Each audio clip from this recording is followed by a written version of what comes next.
Welcome student, I am Ganesan. இப்போ testing of ஹைப்போதீசிஸில் இதில் இருக்க ஃபார்முலாஸ் பார்க்கலாம்.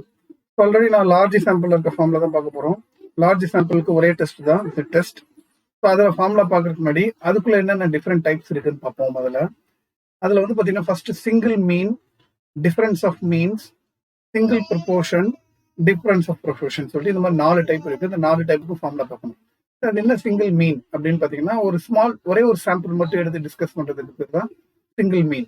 ஏன்னா ஒரு மிஷின் ப்ரொடியூஸ் பண்ற ப்ராடக்ட்ல வந்து ஒரே ஒருத்தர் மட்டும் சாம்பிள் எடுத்து வச்சுட்டு அதை டிஃபெக்டிவ் வந்து பாக்குறாரு. அதுல வந்து ஆவரேஜ் டிஃபெக்டிவ்ல கிடைக்குது அப்படின்னா அதான் சிங்கிள் மீன். ஸோ ஒரே ஒரு சாம்பிளை வச்சு டிஸ்கஸ் பண்றதுதான் சிங்கிள் மீன். அப்போ டிஃபரன்ஸ் ஆஃப் மீன் அப்படின்னா என்ன அர்த்தம்னா ஒன்றுக்கு மேல ரெண்டு சாம்பிள் வச்சுட்டு முதல் சாம்பிளோட ஆவரேஜ் டிஃபெக்டிவ், ரெண்டாவது சாம்பிளோட ஆவரேஜ் டிஃபெக்டிவ். ஸோ அதை வச்சு டிஸ்கஸ் பண்றது தான் டிஃபரன்ஸ் ஆஃப் மீன். அப்போ அடுத்தது ப்ரொபோர்ஷன் என்ன அப்படின்னு பாத்தீங்கன்னா, இப்போ இந்த ஆவரேஜ்னு சொன்ன பாத்தீங்கன்னா டிஃபெக்டிவ் அப்படி கொடுக்காம அவங்க கொடுத்துருக்கேட்டவ மீன் ஆவரேஜ்னு கொடுக்காம அவுட் ஆஃப் 10ல 4 இது டிஃபெக்டிவ் அப்படின்னு சொல்லிட்டாவே அது ப்ரொபோர்ஷன். ஸோ அந்த மாதிரி ப்ராப்ளம் எல்லாமே வந்து ப்ரொபோர்ஷன் டாபிக்ல வந்துடும்.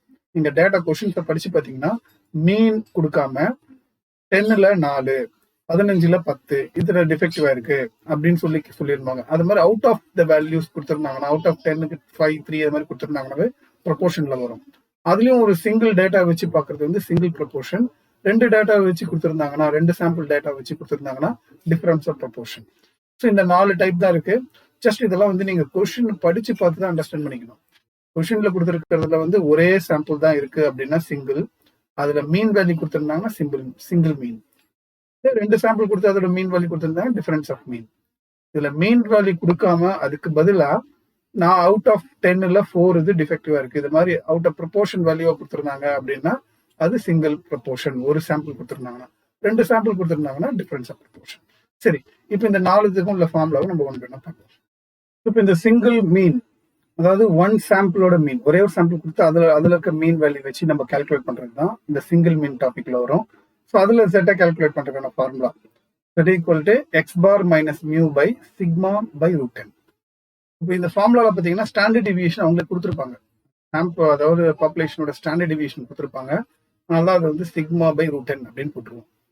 அப்போ அடுத்தது ஒருவேளை ஸ்டாண்டர்ட் டிவியேஷன் டேரக்டா கொடுக்கல அப்படின்னா நம்ம என்ன பண்ணணும், அந்த சாம்பிள்ல இருந்து ஸ்டாண்டர்ட் டிவியேஷனை கால்குலேட் பண்ணணும். இப்போ சாம்பிளோட ஸ்டாண்டர்ட் டிவியேஷன் நம்ம எஸ் முன்னாடி நோட்டேஷன் கொடுத்துருங்க.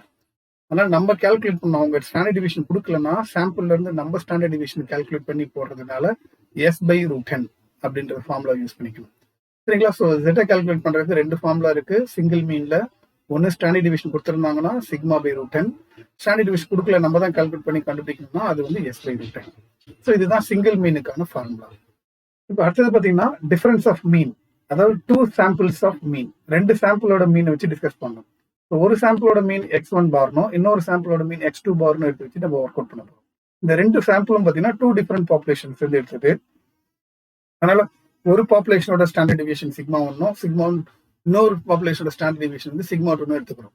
ஸோ அதுக்குள்ள இந்த ஃபார்முலா யூஸ் பண்ணி நம்ம ஜெட்டோட வேல்யூ கால்குலேட் பண்ணலாம். ஸோ அதே difference of mean standard deviation கொடுக்கல அப்படின்னா நம்ம தான் அதை கால்குலேட் பண்ணணும். ஸோ அதை கால்குலேட் பண்றதுக்கான ஃபார்முலா தான் இது. Sigma is equal to n1 s1 square. S1ன்றது என்னன்னா standard deviation of samples, S2 standard deviation of second sample. இதை வச்சுக்கிட்டு நம்ம பாப்புலேஷனோட ஸ்டாண்டர்ட் டிவியேஷன் கண்டுபிடிச்சு அதை இதுல கொண்டு வந்து யூஸ் பண்ணி Z கால்குலேட் பண்ணலாம். ஸோ டிஃபரன்ஸ் ஆஃப் மீனுக்கு 2 ஃபார்முலா இருக்கு. பேஸ்ட் வந்து ஸ்டாண்டர்ட் டிவியேஷன் கொடுத்திருந்தா ஒன்று, கொடுக்கலாம் நம்ம இதை மாதிரி இந்த ஃபார்முலா யூஸ் பண்ணி கால்குலேட் பண்ணி இந்த ஃபார்முலா யூஸ் பண்ணிக்க வேண்டியதான். சரிங்களா? இதுதான் டிஃபரன்ஸ் ஆஃப் மீன். இப்போ அடுத்தது பார்ப்போம்னா சிங்கிள் ப்ரொபோர்ஷன், அதாவது ஒன் சாம்பிள்ல இருக்கிற ப்ரொபோர்ஷன். இது எப்படி தெரிஞ்சுக்கணும்னா கொஸ்டினை படிச்சு கிளியரா தான் நீங்க புரிஞ்சுக்கணும். இது சிங்கிள் மீனா சிங்கிள் ப்ரொபோர்ஷன் தான்.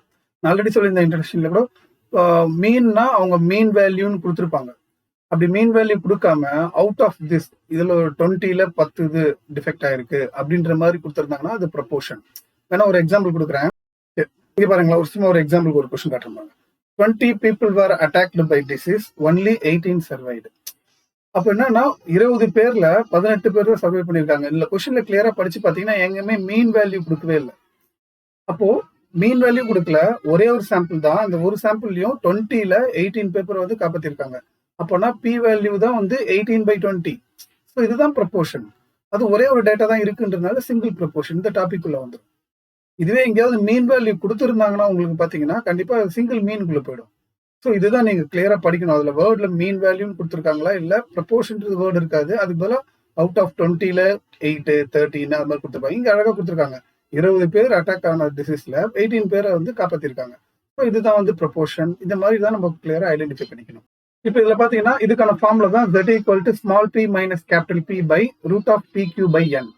இல்ல nன்றது சாம்பிள் சைஸ், கேபிட்டல் Pன்றது பாப்புலேஷனோட ப்ரொபோர்ஷன், ஸ்மால் pன்றது சாம்பிளோட ப்ரொபோர்ஷன். அப்போ இப்போ முன்னாடி காமிச்ச போது 18/20 சாம்பிள் 20ல 18 பேரை காப்பாத்திருக்காங்கனால ஸ்மால் பியோட வேல்யூ 18/20 வந்துடும். அந்த மாதிரி தான் P எடுத்துக்கணும்.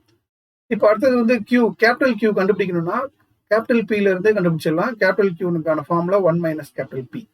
இது எல்லாத்தையும் கொண்டு வந்து சப்ஸ்டியூட் பண்ணா உங்களுக்கு கால்குலேட்டர் வேல்யூ கிடைச்சிடும். ஸோ இதுதான் சிங்கிள் ப்ரொபோர்ஷனுக்கான ஃபார்முலா. அடுத்தது பாத்தீங்கன்னா difference of proportion. Difference of proportion என்னன்னா 2 சாம்பிள்ஸ், 2 சாம்பிள் கொடுத்துட்டு ரெண்டுத்துக்கும் ப்ரொபோர்ஷன் கொடுத்துருப்பாங்க. எப்படி போனால எக்ஸாம்பிள் கொடுத்தா பாருங்க. 20ல 18 சர்வை பண்ற மாதிரி 2 டிஃபரெண்ட் டேட்டாஸ் கொடுத்துருப்பாங்க. ஒரு குரூப்ல 20ல 18 சர்வை பண்ணிருக்காங்க, இன்னொரு குரூப்ல 10ல 5 சர்வை பண்ணிருக்காங்க. இந்த மாதிரி 2 குரூப் ஆஃப் பீப்புள் கொடுத்துருந்தாங்கன்னா 2 சாம்பிள்ஸ். ஸோ முதல் ப்ரொபோர்ஷனை P1 செகண்ட் ப்ரொபோர்ஷனை P2 எடுத்து போட்டுக்கலாம். அப்போ அதுல வர P and Q, small P and small Q எப்படி கால்குலேட் பண்ணணும்னா இதுல வர இந்த ஃபார்முலா யூஸ் பண்ணி கால்குலேட் பண்ணிக்கணும் தான். ஸ்மால் P கால்குலேட் பண்றதுக்கு N1 P1 plus N2 P2 by N1 plus N2. அந்த P கால்குலேட் பண்ணிட்டீங்கன்னா அதை வச்சு Qக்கான ஃபார்முலா 1 மைனஸ் P. இது எல்லாத்தையுமே கொண்டு வந்து ஃபார்முலா சப்ஸ்டியூட் பண்ணீங்கன்னா you can find out Z value. This is calculated value. And then table value as usual நான் அங்கே சாம்பிள் லார்ஜ் சாம்பிள்கே சொல்லி ஃபிக்ஸ்டு 4 வேல்யூ கொடுத்துருந்தா பாருங்க. 2 டைல்ஸ் 1 டைல், அதுலேயே 5% லெவல் 1% டேபிள் வேல்யூ என்ன கொடுத்தனோ அந்த டேபிள் வேல்யூட கம்பேர் பண்ணி அக்செப்டடா ரிஜெக்டடான்னு நம்ம சொல்லிடலாம். ஸோ அவ்வளோதான் ஃபார்முலா. ஸோ இருக்கிற எல்லா ஃபார்முலாவும் கொடுத்துட்டேன். எத்தனை ஃபார்முலாஸ் இருக்கு? 4 செட் ஆஃப் ப்ராப்ளம்ஸ் இருக்கு. ஒன்று வந்து single mean, single proportion, single mean, difference of mean, single proportion, difference of proportion. So கொஸ்டினை படிச்சு பார்த்து ஃபர்ஸ்ட் லார்ஜ் சாம்பிளா ஸ்மால் சாம்பிளா ஐடென்டிஃபை பண்ணிக்கணும். அது ரொம்ப ஈஸி. என்னோட வேல்யூ 30 விட அதிகமா இருந்துச்சுன்னா லார்ஜ் சாம்பிள், 30 விட கம்மியா இருந்தா ஸ்மால் சாம்பிள். இப்போ லார்ஜ் சாம்பிளுக்கான இன்ட்ரடக்ஷனும் அதுக்கான ஒர்க்கிங் ரூல் ஃபார்முலா தான் கொடுத்துருக்கிறேன். ஸோ அந்த ஃபார்முலாவில் பற்றி ஒன்ஸ் லார்ஜ் சாம்பிள் ஐடென்டிஃபை பண்ணிட்டீங்கன்னா நல்லா கிளியரா படிச்சு இது சிங்கிள் மீன்ல வருதா, சிங்கிள் ப்ரொபோர்ஷன்ல வருதா, டிஃபரன்ஸ் ஆஃப் மீன்ல வருதா, டிஃபரன்ஸ் ஆஃப் ப்ரொபோர்ஷன்ல வருதான்னு பார்க்கணும். மீன்ன்ற வேர்டு உள்ள இருந்துச்சுன்னா அது மீன்குள்ள வந்துடும். ப்ரொபோர்ஷன் வந்து ப்ரொபோர்ஷன்ற வேர்டு கொடுக்காம அவுட் ஆஃப் திஸ் 20ல 30, 20ல 10, 20ல 30, 20ல 10, 20ல 5 அது மாதிரி கொடுத்துருந்தாங்கன்னா நம்ம அதுல ப்ரொபோர்ஷனுக்குள்ள வந்துடும். சரி, ப்ராப்ளம் 1 பை 1 நம்ம சால்வ் பண்ண ஆரம்பிச்சிடலாம் வாங்க.